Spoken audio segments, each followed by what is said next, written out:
అనుదిన వాగ్దానం, daily promise.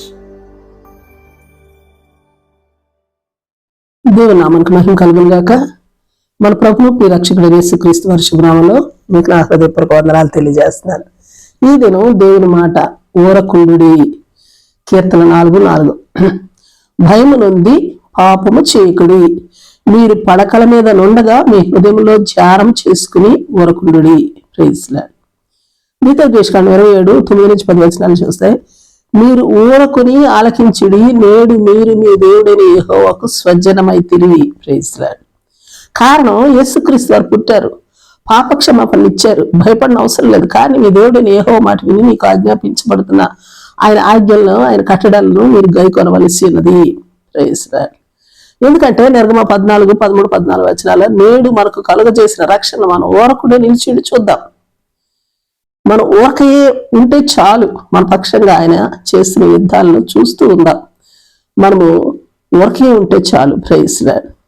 మరో మాట ఏంటంటే, యెషయా 30:15 ప్రభువును పరిశుద్ధ దేవుడు యెహోవా ఎలాగో సెలవిస్తా ఉన్నాడు, మీరు మరలి వచ్చి ఊరకుండటం వల్ల రక్షింపబడతారు, మీరు ఊరకుండి నమ్ముకున్నటం వల్ల మీకు బలం కలుగుతుంది. అందుకే యోబు 37:14 చెప్పబడినట్లుగా ఊరకుండి దేవుని అద్భుత క్రియలను ఆలోచిద్దాం. Praise lord.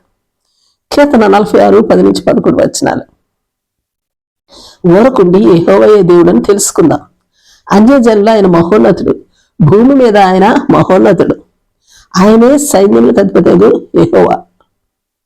మరి భూమి మీద ఆయన మహోన్నతుడు మన రక్షణార్థం, మన భద్రత కోసం తన ఏకైక కుమారుడని యేసుక్రీస్తు ప్రభు వారిని ఈ లోకానికి పంపి తన శిలువ మరణ పునరుత్థానం ద్వారా మనకు పాపక్షమాపణ, రక్షణ, భద్రత, విడుదల, విమోచన అనుగ్రహించి యేసుక్రీస్తు యొక్క ఆత్మను మనకు తోడుగా పంపి ఎల్లవేళలా మన అందరికీ ఆశ్రయదుర్గంగా ఉన్నాడు. అందుకే ప్రతి పరిస్థితుల్లోనూ, ప్రతి సమయంలోనూ ఊరకుందాం, ఆయన్ని ఆశ్రయిద్దాం. Praise lord. ప్రార్థన చేసుకుందాం. ప్రేమ నమ్మకం కలిగిన మా పరలోకపు తండ్రి, నీ పరిశుద్ధ నామానికి స్తుతులు, స్తోత్రాలు. దేవా, మాకు రక్షణనిచ్చి, భద్రతనిచ్చి, విజయాలనిచ్చి, మీరు ఎల్లవేళలా మాకు దుర్గంగాను తోడుగాను ఉంటూ, మేము పాపము చేయక రాత్రి పగలు నిన్ను, నీ కార్యములను ఆలోచిస్తూ, ధ్యానిస్తూ, నీ ఆజ్ఞ ప్రకారము ఊరకుండుటను నేర్చుకున్నట్టు కృపాభాగ్యం అనుగ్రహించమని ప్రార్థిస్తూ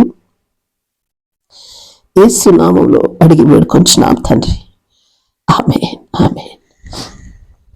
ప్రైజ్ లార్డ్. రేపు మరొక వాగ్దానంతో కలుసుకుందాం. ప్రతిరోజు ఉదయం ఈ కార్యక్రమాన్ని వీక్షించగలరు.